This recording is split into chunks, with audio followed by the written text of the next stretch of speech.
name's Catherine from Crime Psych. I wanted to do a short video looking at mental health and criminal activity to create a level of awareness of the types of conditions. A young lady that I was talking to about crime was very surprised to hear that as many as 80% of people who are incarcerated in prison have some kind of mental health condition.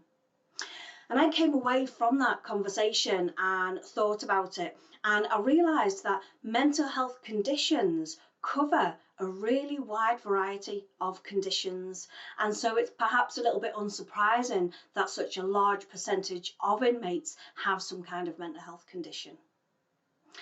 The vast majority of offenders could be suffering from things like depression or anxiety or severe mood swings or suicidal thoughts. Many inmates have used drugs and alcohol as part of their lifestyle, which might have contributed to these mental health conditions. However, a small percentage have a psychiatric diagnosis, and these are distinct from general mental health problems. Some people may experience blackouts or fits of uncontrollable rage. They may experience auditory or visual hallucinations.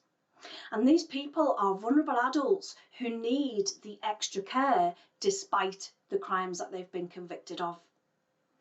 So think about these psychiatric diagnoses when you think about the narrative of an offender. One offender has said, "I was born into a very violent, very satanic family. Sometimes I think it would have been better for them to kill me than to have lived this abominable life that I've had. My father, thankfully, he died a homeless alcoholic. He was the bone breaker. He would break my bones and leave me in the attic, and then that would be it. I had to learn pain very quickly, very early in life. My father raped and beat my mother really badly. In his twisted thinking, he thought he could raise a demon from some kind of hell by raping in the way that he did. From the moment that I was born, she freaked out and said, 'Oh my God, you're evil. Your eyes are evil.' And that was it. She just tried to kill me. She made me eat cat food all the time. She used to keep me locked up in the attic as well. I wasn't allowed to talk to my brothers or my sister. My mother also liked sexual abuse. She was adamant that every single avenue of my childhood was going to be destroyed. And she did her very best with that. I was pretty thin. I had to steal my food to survive. It was fire that got me away from the home eventually.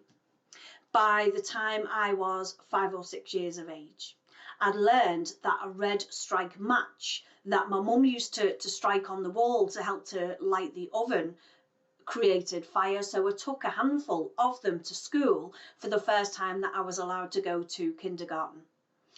I could smell the box of food that they had there, all the sandwiches and that, and so I scuffed my face big time and then I set fire to it.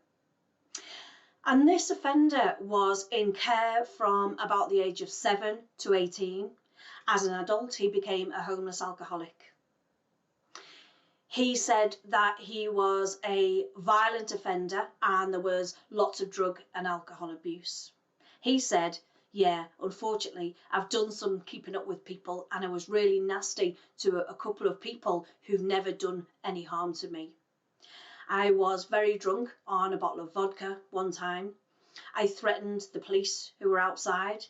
They had guns on me and told me that I had to put the knife down. I basically wanted them to kill me. I wanted them, I felt that wild and out of control because of the alcoholic inside of me. I was very bloody close, but I did put the knife down." So really, is this person a victim or an offender? Well, actually, he's both. We like to think of the good guy and the bad guy when it comes to criminals. However, very often with offenders who have psychiatric disorders, there have been a very toxic mix of the underlying condition, some mistreatment from a very early age and substance misuse. Other psychiatric patients might have auditory hallucinations or psychosis and try to live a normal life. Psychosis often means that you see and experience the world very differently to everybody else. You may not identify yourself as being ill, but you might see that others are always out to get you for no reason. And this leaves that person feeling very much on edge all the time, and people will often turn to drink or drugs to cope with these symptoms.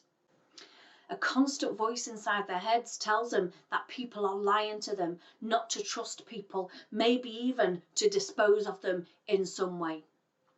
However, when we see a particularly violent crime, we've got no knowledge of what might be going on inside the offender's head at the time. If I were to be beaten around the head with a hammer and that I'd had bones broken with that hammer and someone had attempted to set fire to me, I certainly wouldn't be thinking, oh my goodness, this poor offender needs help. He must have some psychiatric disorder. Offenders that have been diagnosed with psychiatric illnesses are rightly considered patients instead of inmates. These individuals need proper care and treatment, and without adequate treatment and care, they'd be unable to regulate their own behaviour.